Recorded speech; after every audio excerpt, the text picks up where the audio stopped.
Presiden Indonesia Joko Widodo menyerahkan undangan kepada Presiden Ukraina Volodymyr Zelensky untuk secara pribadi menghadiri KTT G20. Dilansir media Ukraina Interfax pada Rabu 30 Juni, Presiden Joko Widodo mengatakan semua negara penting untuk memperhatikan prinsip kedaulatan dan keutuhan wilayah. Presiden Republik Indonesia mencatat perlunya penyelesaian konflik secara damai.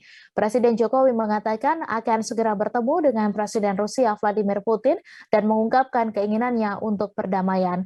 Menanggapi undangan tersebut, Presiden Ukraina Volodymyr Zelensky pada Rabu 29 Juni mengatakan kepada Presiden Indonesia Joko Widodo bahwa dirinya akan menghadiri KTT G20 di Bali pada November, tetapi tergantung pada siapa lagi yang akan hadir. Peserta KTT yang dipertimbangkan kehadirannya oleh Zelensky kemungkinan mengacu pada Presiden Rusia Vladimir Putin.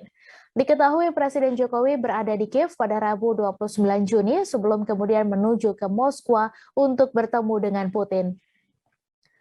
Indonesia seperti kebanyakan negara berkembang utama telah mencoba untuk mempertahankan posisi netral dan telah menyerukan resolusi damai untuk serangan selama berbulan-bulan dari Rusia di Ukraina.